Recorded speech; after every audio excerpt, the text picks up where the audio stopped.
kita untuk memulai ibadah kita di pagi menjelang siang hari ini, saya persilakan kepada hambanya.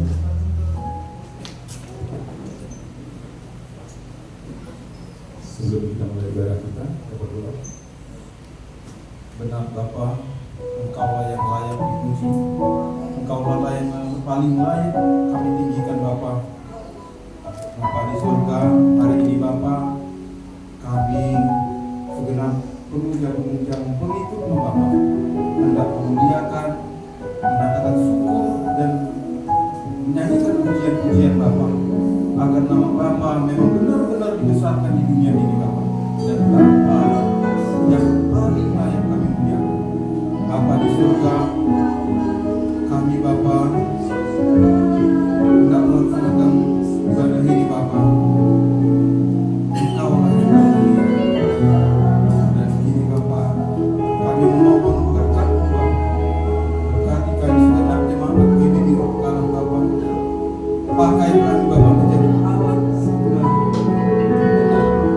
membesarkan nama kerajaan Allah Bapa.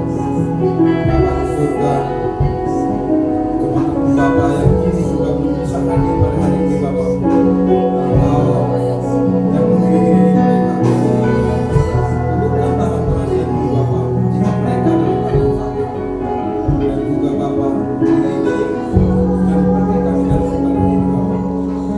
Semuanya hanya nama-Mu yang kami pujikan. Terima kasih Bapa atas pernyataan dalam ibadah ini. Kami sambut ibadah ini dalam anak-Mu Yesus Kristus melakukan amin. Yesus, dalam segala keadaan, untuk berlimpah maupun kurang, tetap Yesus yang mempesona hatiku. Dia beri damai, kesempatan baru di setiap musim kehidupan. Untuk ku kuat maupun lemah, tetap Yesus yang mempesona hatiku. Dia beri hidup dan kesempatan baru. Sekali Yesus, selamanya Yesus, harapanku takkan hilang, karena kasih-Nya selalu ada. Oh Yesus,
Terima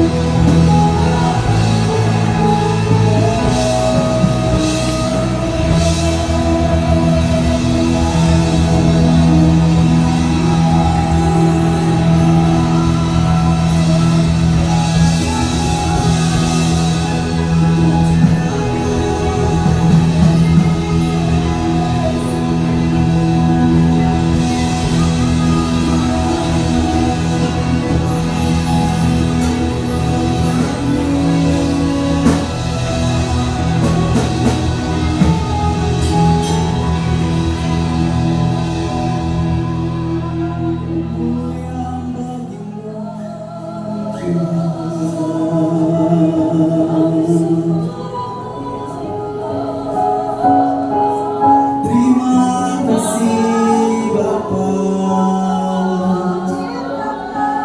yang menjadi komitmen kami di hadapan-Mu.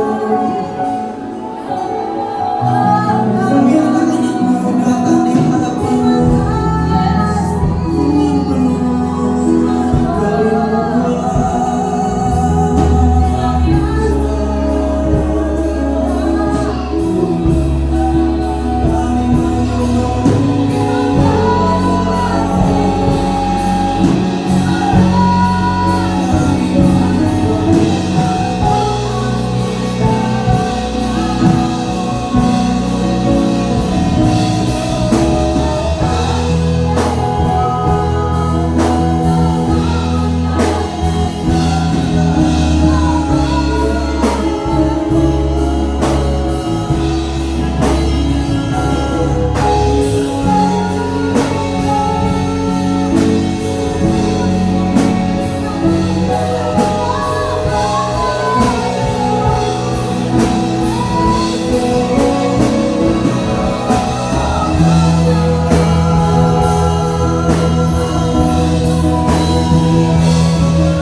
kasih Tuhan, terima kasih Tuhan. Engkau baik, Engkau baik. Terima kasih.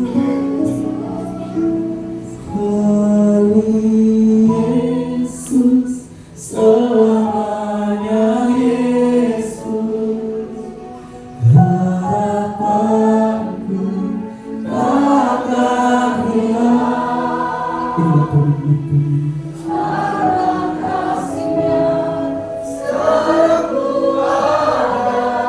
terima kasih Tuhan.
Selanjutnya kita akan mendengarkan suara doa.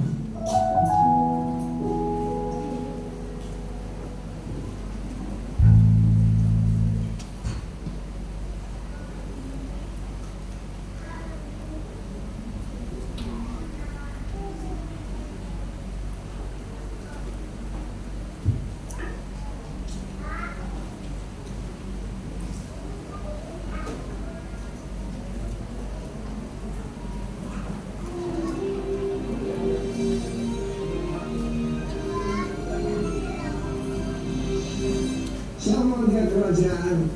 Saya di dalam beberapa saat ini menantikan tentang bagaimana Yesus menerobos batas, mendobrak tradisi yang tidak baik.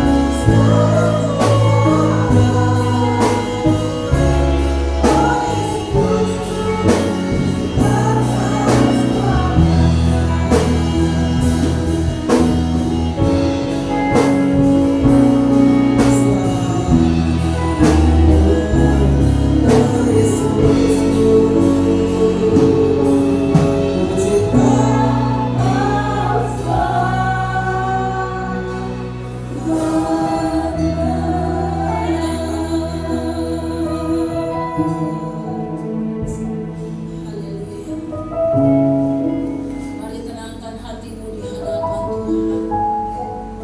Bapa yang baik, tidak hanya sekedar pujian yang keluar dari mulut kami, dalam segala keadaan yang boleh Tuhan izinkan kami lalui saat ini, kami mengambil keputusan untuk tetap bersama dengan Yesus, Allah yang berkuasa sepenuhnya dalam hidup kami. Oleh kemurahan Tuhan dan anugerah-Mu, kami boleh ada sebagaimana kami ada saat ini. Terima kasih Bapa yang baik untuk kasih setia Tuhan yang tidak pernah meninggalkan kami, yang setia memelihara hidup kami, setia menopang kami, memberikan kekuatan kesehatan bagi tiap-tiap kami, bahkan memberkati kami. Kami bersyukur, kami memuji, memuliakan nama-Mu Tuhan. Terima kasih kesempatan yang begitu indah Tuhan anugerahkan bagi kami hari ini. Kami boleh ada di hadirat Tuhan. Kami boleh membuka mulut kami untuk meninggikan nama-Mu, karena kami tahu Tuhan itulah yang menjadi kesukaan hati Tuhan. Ketika kami membawa seluruh kehidupan kami untuk memuji, memuliakan nama Tuhan, dan biarlah pujian penyembahan kami menyenangkan hati Tuhan, menjadi persembahan yang berbau harum di hadapan-Mu ya Bapa. Terima kasih Tuhan, saat ini kami mau duduk diam di hadapan-Mu. Kami rindu Engkau berbicara bagi kami melalui kebenaran firman-Mu. Biarlah Roh-Mu, Roh Kudus yang membimbing mengajari kami, membuka hati kami, menyampaikan isi hati-Mu bagi setiap kami. Terima kasih Bapa yang baik, sehingga setiap kami yang ada di hadapan Tuhan hari ini, baik hamba-Mu yang Tuhan pakai untuk menyampaikan isi hati-Mu, dan juga jemaat-Mu yang Kau kasihi yang ada di hadapan-Mu, semuanya kami diberkati oleh Tuhan. Terima kasih Bapa, kami siap mendengarkan firman Tuhan. Dalam nama Yesus kami berdoa. Sama-sama kita katakan amin. Silakan duduk dalam hadirat Tuhan. Bapak Ibu, shalom. Iya, puji Tuhan, di bulan Oktober, di minggu terakhir bulan ini, kita akan belajar satu tema firman Tuhan. Sesungguhnya ini juga sudah sering kita pelajari. Kecil tapi memberi pengaruh yang besar. Saya tidak berbicara tentang biji susawi yang kecil.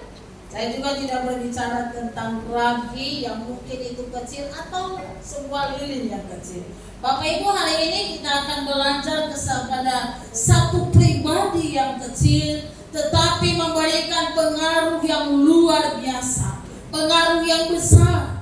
Bapak Ibu, mari buka bersama dengan saya 2 Raja-Raja pasalnya yang kelima. Kita baca ayatnya yang pertama sampai ayat yang kelima saja. 2 Raja-Raja pasalnya yang kelima. Mari kita lihat bersama-sama ayat 1 sampai ayatnya yang kelima, kita baca bergantian Bapak Ibu. Nanti di ayatnya yang kelima kita baca bersama-sama firman Tuhan ini. Saya mulai ayatnya yang pertama, 2 Raja-Raja pasal 5 ayatnya yang pertama. Naaman, panglima Raja Aram, adalah seorang terpandang di hadapan tuannya dan sangat disayangi. Sebab oleh dia Tuhan telah memberikan kemenangan kepada orang Aram. Tetapi orang itu, seorang pahlawan tentara, sakit kusta. Bapak Ibu, Orang Aram pernah keluar bergerombolan dan melawan seorang anak perempuan dari negeri Israel. Dia menjadi pelayan pada istri Naaman. berkatalah gadis itu kepada nyonyanya, sekiranya tuanku menghadap nabi yang di Samaria itu, maka tentulah nabi itu akan menyembuhkan dia dari penyakitnya.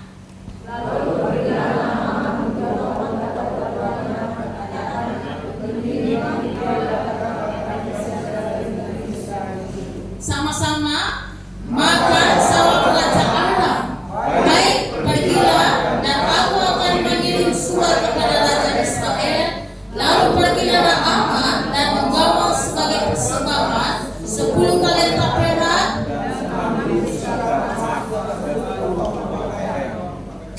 Iya, Bapak Ibu yang dikasihi oleh Tuhan, sesungguhnya kita akan membaca seluruh isi perikop ini baru kita mengerti awalnya, tengahnya, dan juga ahad ada hasilnya yang luar biasa di sana. Perhatikan ayatnya yang ketiga.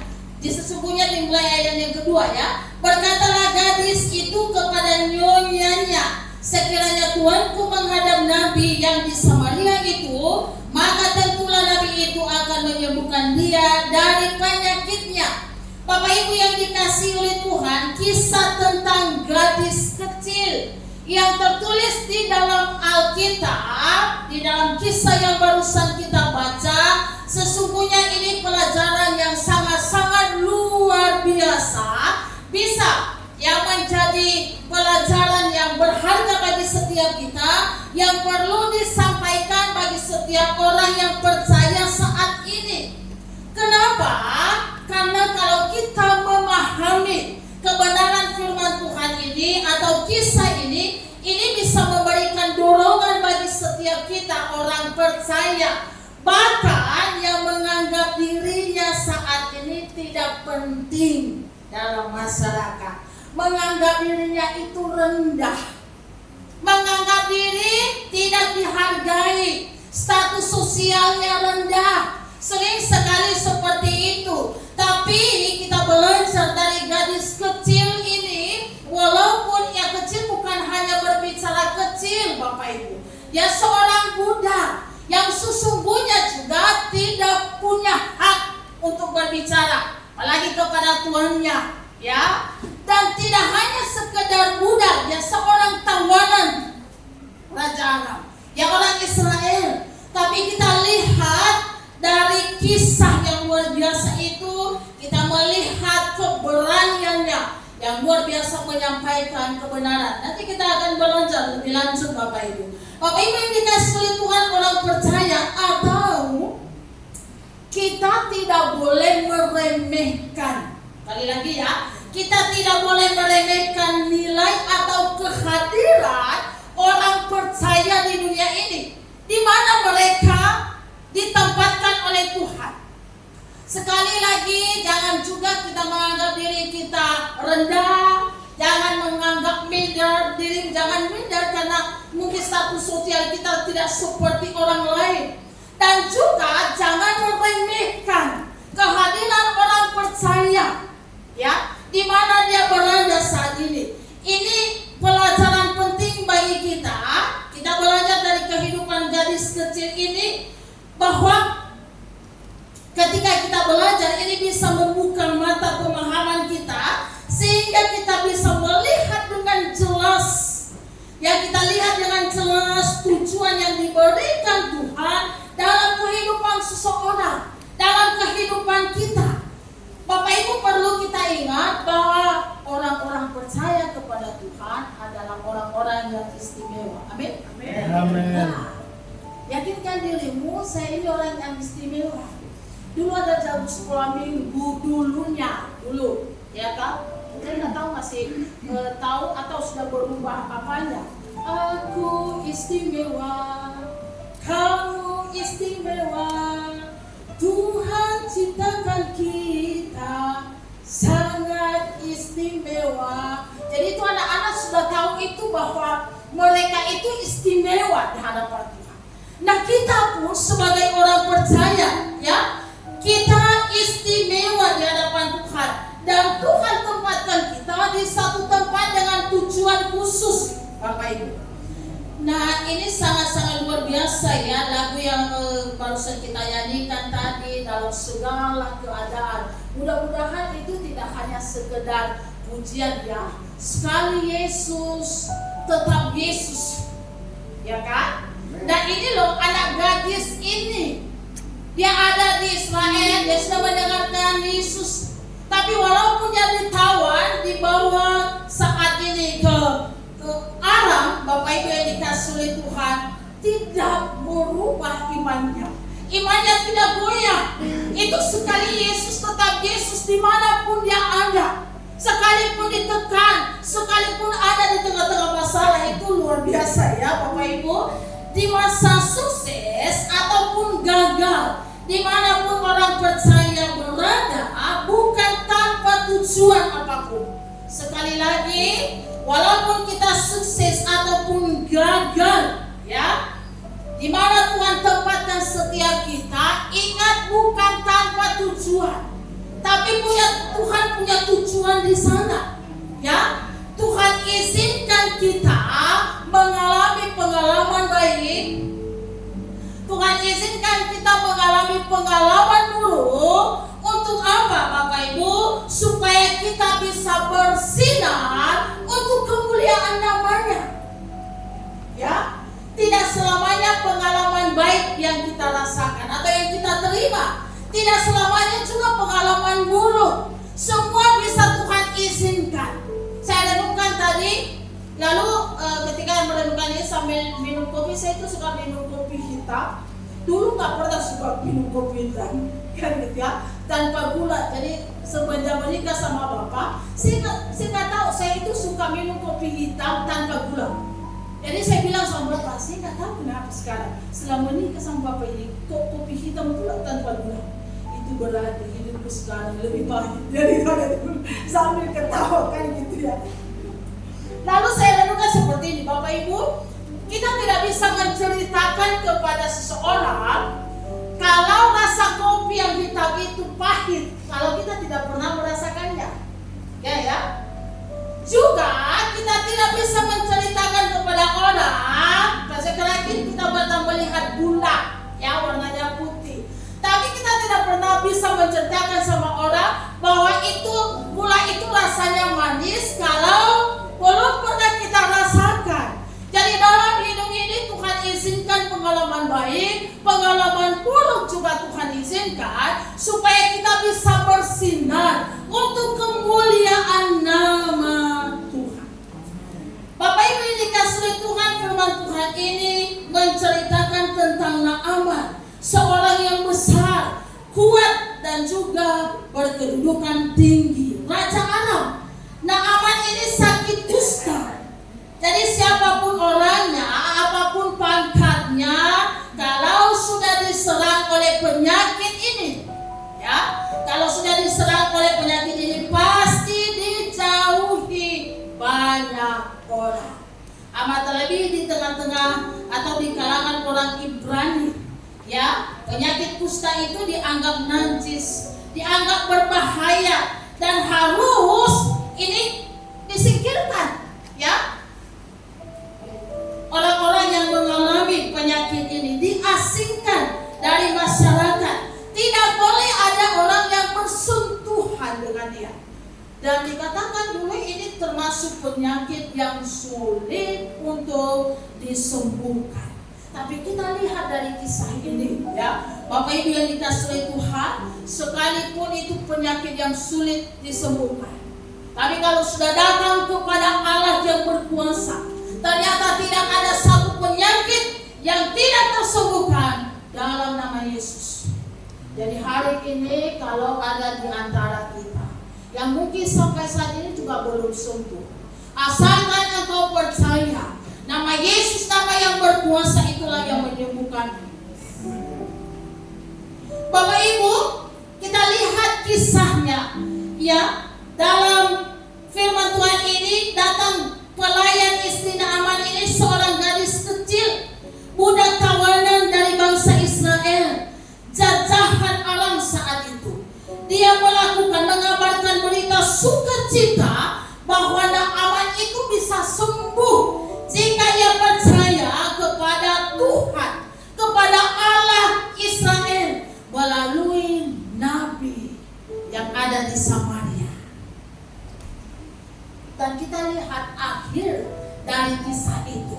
Hanya ketika ia membuka mulutnya, apakah memang benar-benar Naaman sembuh? Ya, bukan hanya sembuh, ia meninggalkan kepercayaannya yang lama dan ia ambil keputusan untuk percaya kepada Tuhan. Kita lihat apa yang dia katakan, ya. Di ayat 15, Bapak Ibu, saya akan sampaikan, ya, saya beritahu jalan sama kita. Dia katakan seperti ini, ayat 15 bagian B atau bagian C ini. Sekarang aku tahu, ini Naaman, bahwa di seluruh bumi tidak ada Allah kecuali di Israel. Tidak ada Allah. Tidak ada Allah yang berkuasa. Lalu dia berkata seperti ini, ya. Di ayat 17 dia berkata seperti ini, Bapak Ibu. Di bagian B juga, sebab hambamu ini tidak lagi akan mempersembahkan korban bakaran atau korban sembelihan kepada Allah lain kecuali kepada Tuhan.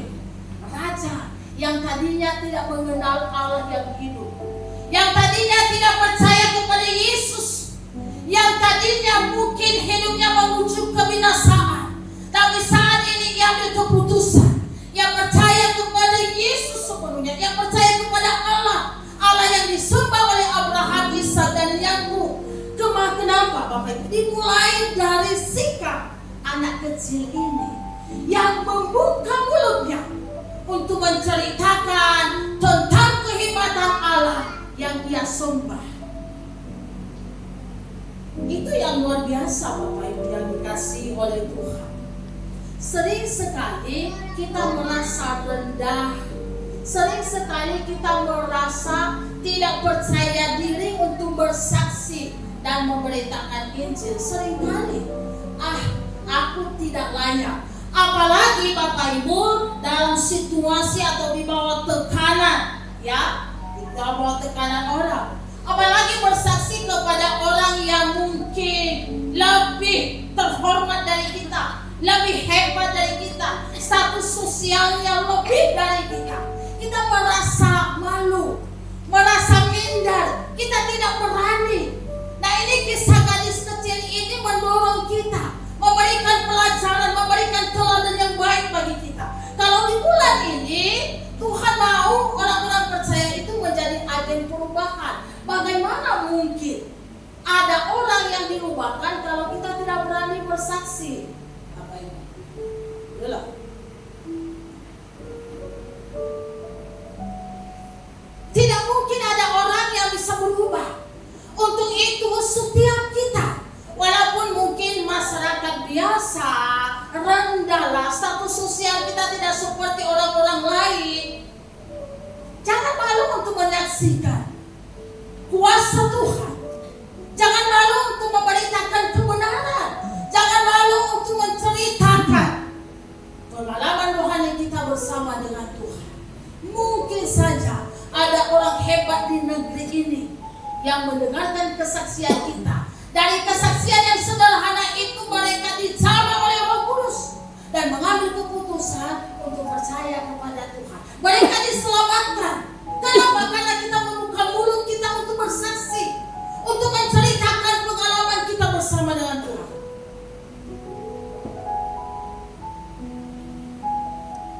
Bapak Ibu yang dikasihi oleh Tuhan, sekali lagi dalam situasi apapun, ya, situasi yang mungkin tidak mengenakan bagi kita, Tuhan mau kita tetap menceritakan tentang kebesaran Tuhan. Sama seperti anak kecil ini, berkat penginjilan pribadi yang dilakukan anak kecil ini, tuannya Naaman dan juga seluruh keluarganya, mereka mengalami keselamatan. Ini tidak pernah ada kisah Naaman disembuhkan dari kustanya kalau anak kecil ini tidak berinisiatif menceritakan tentang siapa Tuhan yang luar biasa itu. Tidak pernah. Bapak Ibu, kebesaran dan kehormatan manusia, ya, kepentingan atau keberanian atau kemenangan atau kesuksesan yang kita pelajari dari kehidupan Naaman ini juga kita harus lihat dan akui bahwa tidak ada satu orang pun yang bisa menghindarkan dirinya dari cengkeraman malapetaka hidup yang mengerikan, atau dari masalah. Tidak pernah atau tidak ada yang bisa melepaskan diri dari sana. Ada begitu banyak, ya, ada begitu banyak tubuh ini yang sesungguhnya berpenyakitan. Di balik pakaian yang mewah, Bapak Ibu, ya pakai pakaian yang mewah tapi sebenarnya tubuhnya sakit. Jadi bersyukur saat ini pakaian kita pakaian yang sederhana, tapi tubuh ini sehat. Kemarin baru pulang kami dari Nias, lalu Bapak ketemu dengan Bupati Nias Barat. Dan di sana saya nggak tahu sudah ratusan orang yang kena penyakit HIV. Coba, bukan di Gunung Stolinya loh ya, itu di Nias Barat. Wih, kami terkejut sampai tadi di doa pagi di jemaat di Medan itu menjadi topik khusus untuk berdoa. Loh, Tuhan kok bisa seperti itu? Juga di kampung Bapak ini penyakit malaria itu terus. Jadi ada banyak saat ini yang pakaiannya mewah tapi tubuhnya sakit. Sekali lagi bersyukur. Itu yang kita syukuri saat ini di akhir bulan Oktober kalau masih tetap sehat. Sekalipun belum bergerak, misalnya belum ada kesiapan menyambut Natal, Bu, perlu baju baru. Nggak usah baju baru kalau memang nggak ada uang. Pakai aja dulu baju yang lama. Tapi tubuhmu sehat. Daripada kau pakaian mewah, tapi tubuh ini sakit. Sama seperti Naaman. Itu berkat yang luar biasa. Tapi jangan ragu bagi setiap kita yang mungkin juga saat ini sakit sekali lagi. Ketika engkau datang kepada Tuhan, ketika engkau berseru minta tolong kepada Tuhan, ketika engkau percaya kepada kuasa-Nya, maka penyakit itu akan sembuh dalam nama Yesus. Bapak Ibu yang dikasihi oleh Tuhan, ada pelajaran penting, ya, yang perlu kita pelajari dulu dari kehidupan anak gadis ini. Saya simpulkan yang pertama, yang berani menyampaikan berita baik atau berita kebenaran yang akhirnya membawa orang menjadi percaya dan menerima mukjizat Tuhan. Berani. Kalau seandainya orang hebat, orang berpengaruh, itu biasa. Tapi ini seorang budak tawanan. Walaupun dia ditekan,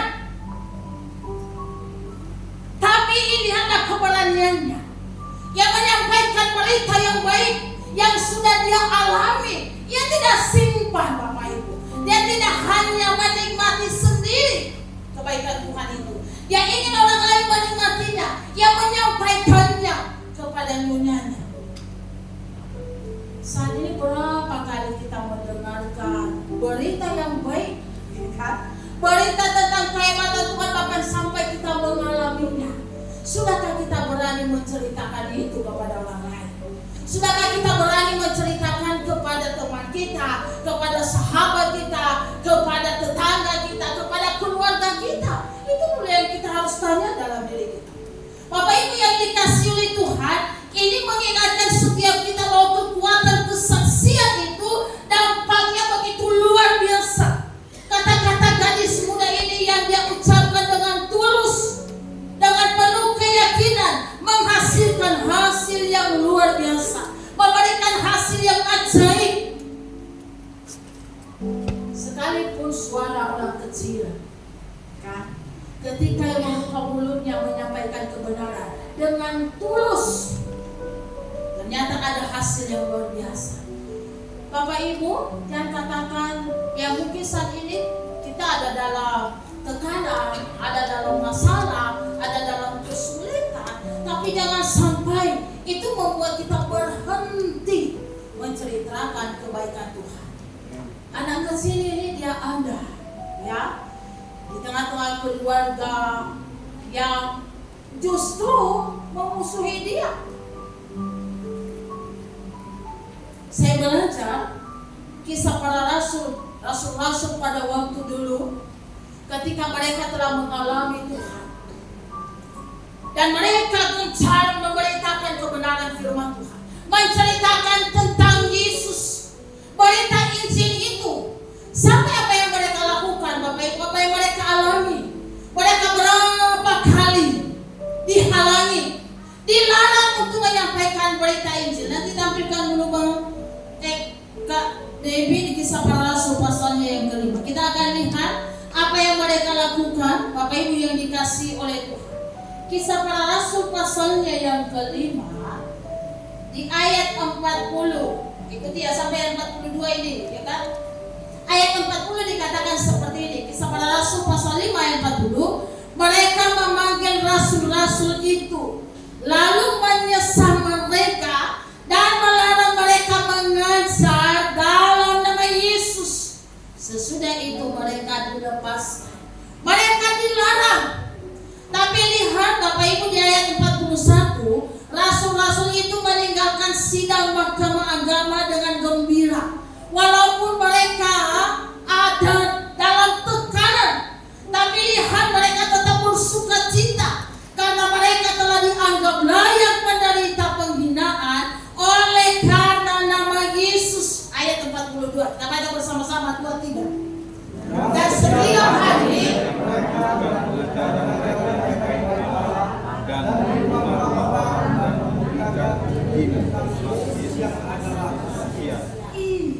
dilarang loh. Dan setiap hari mereka melanjutkan pengajaran mereka di bait Allah dan di rumah-rumah orang dan memberitakan Injil tentang Yesus yang adalah Mesias. Sudah diancam, sudah dilarang keras, tidak boleh lagi. Tapi rasul-rasul ini mereka tidak berhenti karena mereka tahu bahwa berita Injil itulah yang sanggup menolong orang. Kita belum sampai dilarang, tapi kita sudah berhenti, mulut kita tertutup untuk menceritakan kebaikan Tuhan. Rasul-rasul waktu itu mereka dilarang, tapi mereka terus menceritakannya, mereka terus mengajar orang banyak hingga hari ini. Kalau mereka berhenti, tidak ada orang di gereja GBI Ronggala yang meninggikan nama Tuhan. Karena berita itu tidak sampai kepada kita. Kalau hanya sampai kepada rasul-rasul, lalu mereka tidak lagi membuka mulut mereka menceritakan berita yang luar biasa itu.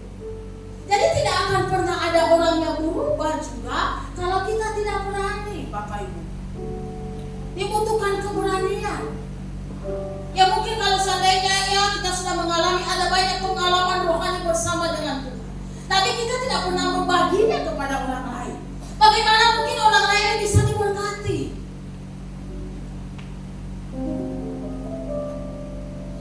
Butuh keberanian menceritakannya kepada orang. Ya, jadi ceritakan kepada orang, Bapak Ibu yang dikasihi oleh Tuhan. Selain daripada keberaniannya yang luar biasa, kita lihat kemudian apa yang dilakukan gadis ini juga. Gadis kecil itu suka membantu. serta menolong orang lain, ya. Karena memang dia suka membantu, dia suka menolong orang, ia memiliki belas kasihan. Ya, dari kisah itu sebenarnya karena kita tahu awalnya, ya, bisa saja mungkin dia dendam, dia benci. Malah ketika dia melihat penyakit Naaman, mungkin dalam hatinya mampus lah kau, ya kan? Syukurlah. Tapi kan seperti itu yang dia lakukan, ya.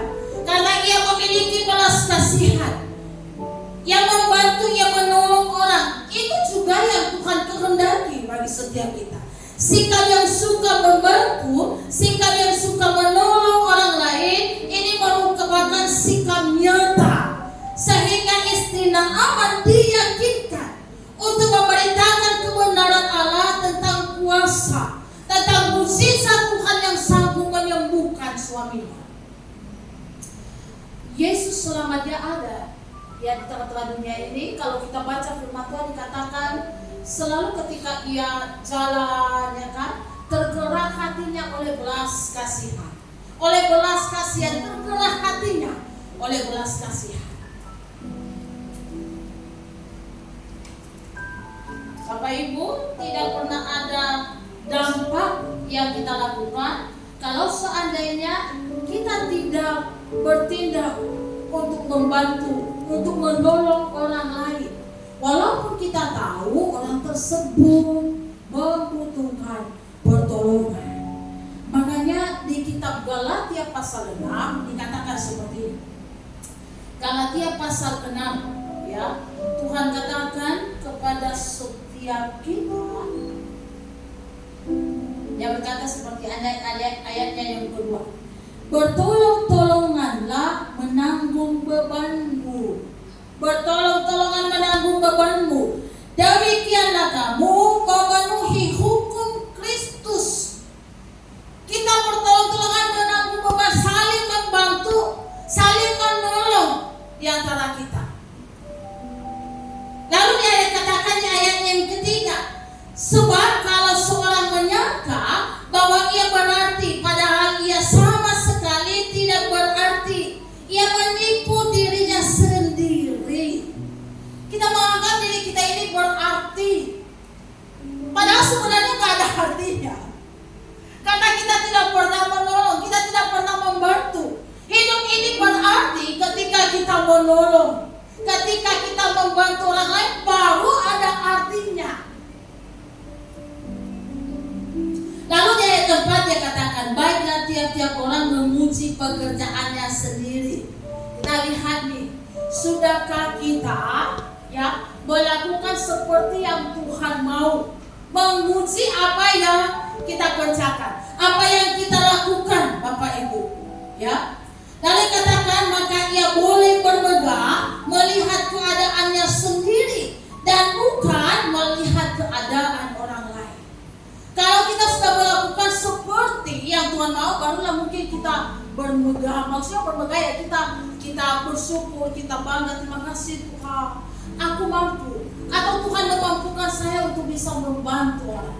Sering sekali kan kita kagum kepada pekerjaan orang atau apa yang dilakukan orang lain. Saya renungkan tadi, saya teringat nih, ya, terkenal Pak Sofyan itu luar biasa dalam membantu anak-anak yang kurang lah ya, yang menyekolahkan. Lalu ada begitu banyak orang yang kagum melihat itu, luar biasa loh Bapak itu, banyak yang dia bantu. Lalu kita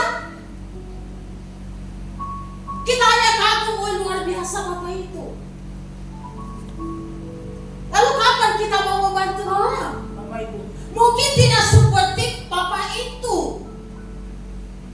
Kita membantu ratusan orang, tidak membantu ribuan orang. Mungkin hanya satu. Seharusnya kita bermegah ketika kita mampu menolong orang, bukan kepada pekerjaan orang lain. Suatu hari kami ada diundang di Hotel Danau Toba. Ada seorang, ya, orang hebat lah, kalau nggak salah dia punya hotel ya. Semua hamba-hamba Tuhan yang ada, ya, khususnya yang ada di Kota Medan sekitar, ada kayaknya ratusan lah yang berkumpul di situ ya, yang berbagi berkat bagi hamba Tuhan itu ya. Dia merasa bahwa dirinya sudah diberkati oleh Tuhan. Apa yang dia kasih selain daripada ya ada seminar juga yang disampaikan, lalu ada berkat yang dia berikan, ada ganti ongkos lah yang dia berikan, lalu ada juga beras. Kalau saya tidak salah 10 kilo satu orang waktu itu. Tapi ketika saya hadir di situ, Bapak Ibu, dalam hati kecil saya, Tuhan, saat ini aku menerima pemberian orang. Tapi saya mohon jangan sampai hanya menerima pemberian orang. Mampukah saya untuk bisa memberi kepada orang? Aku tidak mau kalau hanya menerima pemberian orang. Itulah. Saya nggak tahu tahun ini, itu kan tahun ini atau tahun yang lalu. Kami datang ke sana.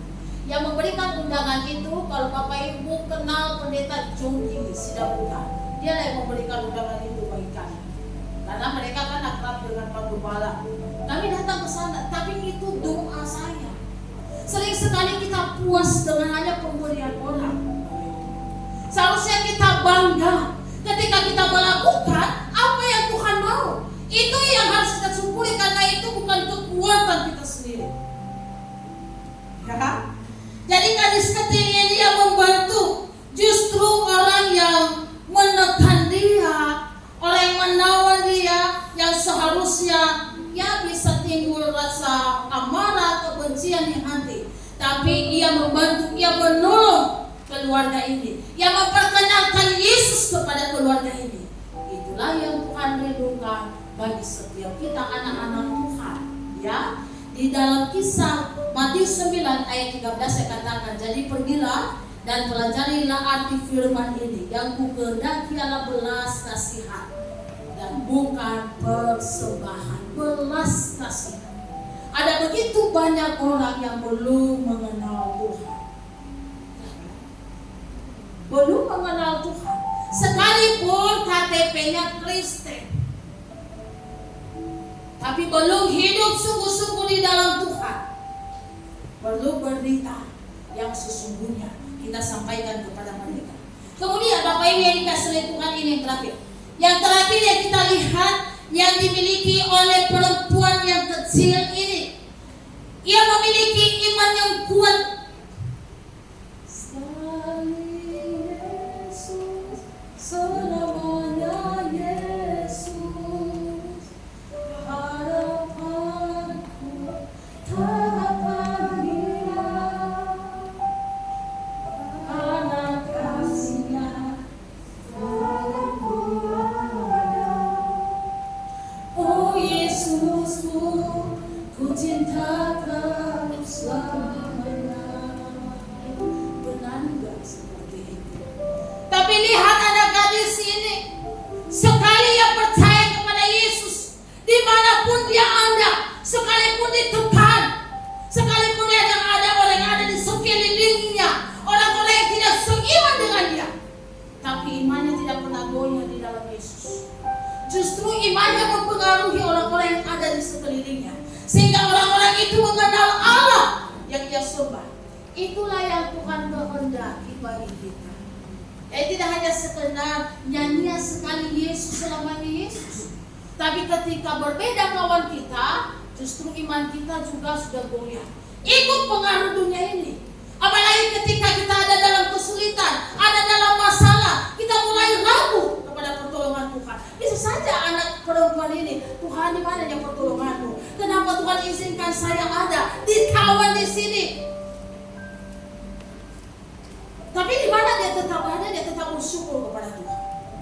Dia tetap percaya kepada kuasa Tuhan. Maka itu yang dia saksikan kepada orang lain. Bapak Ibu yang dikasih oleh Tuhan, itu yang sangat-sangat luar biasa, yang menjadi pelajaran penting bagi kita. Loh, anak-anak muda, bahkan setiap kita, jangan sampai goyah iman percaya kita. Kan gitu ya. Saat ini ada banyak sekali yang membuat bisa goyah iman kita di dalam Tuhan. Tapi anak perempuan ini tidak. Sekalipun ditekan, sekalipun hanya dia yang hidup dalam kebenaran, tidak ada lagi yang lain. Dia tidak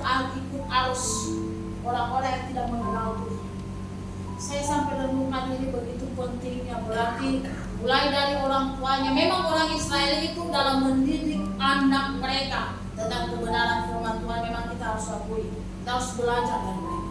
Mulai dari kandungan pun mereka sudah ajari, sampai lahir pun mereka sudah sampaikan, berulang-ulang, tidak pernah bosan. Istilahnya sudah tertanam itu sampai mendarah daging, sehingga kemanapun mereka ada, mereka tidak mudah menjual iman mereka.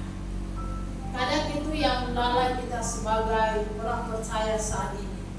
Ya, kita hanya cukup, mungkin hanya ya sekali saja, atau kita percayakan juga kepada guru sekolah minggu. Ya. Kita tidak berani untuk mengulang-ulang. Sehingga kemana ya, jangankan mungkin masih ada di samping kita. Tapi ketika mungkin ketemu dengan kawannya yang sudah beda iman, beda kepercayaan, juga sudah mudah goyah iman. Bapak Ibu yang dikasih oleh Tuhan, ya, iman itu begitu luar biasa, ya. Ternyata iman itu mampu mempengaruhi orang lain, tergantung kita. Ya, apakah kita memiliki iman yang kuat di dalam Tuhan? Apakah kita memiliki iman yang luar biasa dalam Tuhan, sekalipun dalam kondisi tertekan? Oh, kita akan belajar sekali lagi. Ini teladan yang sangat-sangat luar biasa bagi kita. Bapak Ibu yang dikasihi oleh Tuhan, dalam segala kesempatan ya, kita dapat melayani Tuhan, bahkan dalam situasi yang menyakitkan sekalipun. Engkau mampu melayani Tuhan. Jangan katakan aku tidak bisa. Tidak pernah ada orang yang berubah kalau kita tidak berani. Ya, pelayanan yang sesungguhnya adalah ketika kita masih mampu melayani Tuhan dimanapun kita berada, masih mampu bersaksi kepada orang lain. Tuh, itu yang kita pelajari dari dia. Kemudian Bapak Ibu, Allah juga mengizinkan penyakit, mengizinkan kesukaran, mengizinkan masalah dan penderitaan terjadi. Kenapa? Agar nama Tuhan dimuliakan. Ya, itu juga seizin Tuhan supaya nama Tuhan dimuliakan. Tuhan izinkan Naaman sakit supaya Naaman tahu kuasa Tuhan yang luar biasa. Walaupun dia mengalami penyakit yang tidak mudah disembuhkan oleh medis, tapi di dalam nama Yesus, penyakit yang dialami itu sembuh dan dia tahir, sehingga Naaman memuliakan Tuhan. Jadi dalam segala sesuatu ada maksud dan tujuan Tuhan di sana.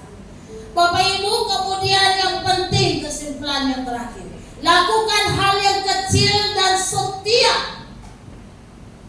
Lakukan hal yang kecil, tidak perlu hal-hal yang besar sekali, tapi hal-hal yang kecil dengan kesetiaan yang luar biasa. Walaupun saat ini mungkin kita tidak pernah melihat hasilnya, kan gitu ya. Sama seperti anak perempuan ini, tidak pernah menyangka hasil yang dia lakukan itu hasilnya luar biasa. Sampai keluarga orang yang terpandang ini mengenal Tuhan. Tuhan mau kita mulai dari hal yang kecil. Justru hal yang kecil itulah yang memberikan pengaruh yang luar biasa. Jangan sampai kita pikir kita jangan sepelekan. Mungkin hal yang kecil yang hanya Tuhan percayakan bagi setiap kita. Bapak Ibu, apapun yang Tuhan izinkan, kita boleh alami saat ini, di mana kita ada. Kadang kita tidak mengerti, ya, kenapa Tuhan izinkan kita mengalami mungkin masalah, mengalami kesulitan, atau Tuhan tempatkan kita di tempat yang mungkin kita tidak sukai. Sekali lagi orang percaya, di mana Tuhan tempatkan, Tuhan punya tujuan di sana. Karena orang-orang percaya tidak selalu Tuhan tempatkan di tempat yang bagus, kan gitu ya. Sadrak, Mesak dan Abednego mereka ada di pembuangan. Itu orang-orang yang takut akan Tuhan. Tuhan punya tujuan dalam hidup mereka untuk memperkenalkan Yesus di sana. Tuhan izinkan ada Yusuf ada di Mesir, di tengah-tengah orang yang tidak mengenal Tuhan. Tuhan izinkan dia ada di sana. dikasih Tuhan sekali lagi, kadang tidak mengerti, kita tidak mengerti apa maksud dan tujuan Tuhan dalam hidup kita. Tapi sekali lagi tidak ada ya orang percaya yang tidak punya tujuan di mana Tuhan tempatkan dia. Kita akan nyanyikan satu pujian kepada Tuhan. Sering ku tak mengerti jalanmu Tuhan. Saya undang song leader dan juga para singer. Sering sekali kita tidak mengerti jalan-jalannya Tuhan Bapak Ibu. Mari nyanyikan pujian ini. Bangkit berdiri di hadapan Tuhan.